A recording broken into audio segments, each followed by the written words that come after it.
America आणि Iran यांच्यात पहिल्या टप्प्यात 5 तास चर्चा, काही मुद्द्यांवर दोन्ही देशांची सहमती। पाकिस्तानात उद्या वाटाघाटीची दुसरी फेरी होण्याची शक्यता।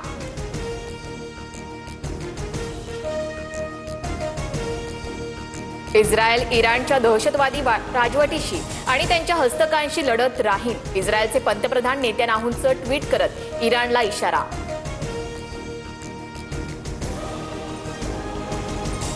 भारताकडून इराणला मोठी मदत, वैद्यकीय साहित्याची दुसरी खेप इराणकडे रवाना।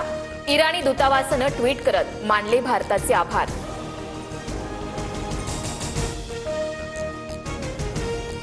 वारकरी संप्रदायात प्रतिगामी विचारसरणीच्या लोकांची घुसखोरी, प्रबोधनाऐवजी धर्मांध शक्तींना बळ देणारी मांडणी सुरू। अखिल भारतीय साहित्य संमेलनानिमित्त प्रकाशित स्मरणिकेत शरद पवारांचा लेख।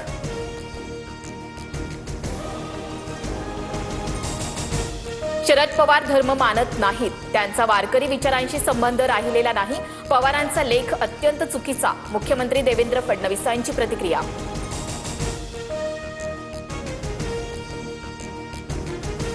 दोन्ही राष्ट्रवादीचं विलीनीकरण झाल्यास त्याला आमचा विरोध नसेल, भाजपच्या मोठ्या नेत्याचं खासगीत बोलताना विधान। सध्याची परिस्थिती पाहता विलीनीकरण होईल असं वाटत नसल्याचंही वक्तव्य।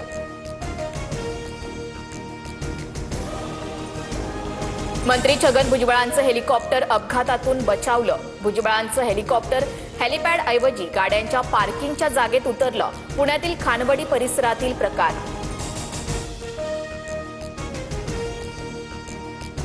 सुनेत्रा पवारांच्या जीवाला रुपाली चाकणकरांकडून धोका।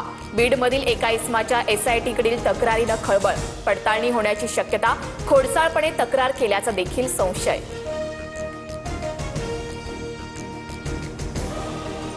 भोंदू खरातला नेत्यांच्या बऱ्याच गोष्टी माहिती आहेत, त्यामुळे खरातचा एन्काउंटर होऊ शकतो, रोहित पवारांकडून संशय व्यक्त।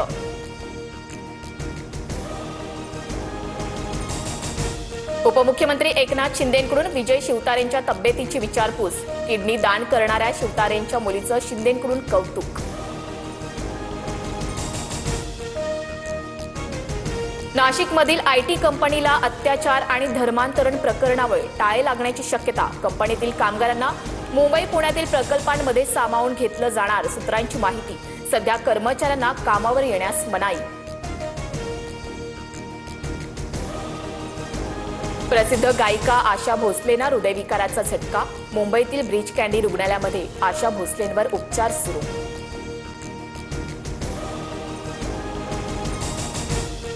महाराष्ट्रातील 5 जिल्ह्यांमध्ये एकाच दिवशी भूकंपाचे सौम्य धक्के। नांदेड, परभणी, हिंगोलीसह चंद्रपुरात भूकंप।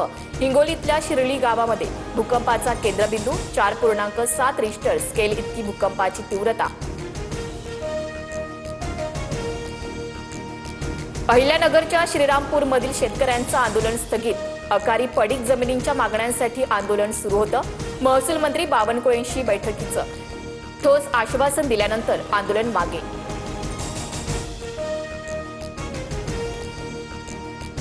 कोल्हापूरहून पुण्याला निघालेल्या सह्याद्री एक्सप्रेसवर साताऱ्यामध्ये दरोडा। कराड तालुक्यातील शेनोळी स्टेशनजवळील घटना। रेल्वेच्या सिग्नलमध्ये बिघाड करून प्रवाशांना लुटलं। मिरज लोहमार्ग पोलिसांकडून तपास सुरू। पुण्यात सावित्रीबाई फुले विद्यापीठ चौकात जलवाहिनी फुटली। पाईपलाईन फुटल्यानं रस्ता जलमय, हजारो लिटर पाणी वाया।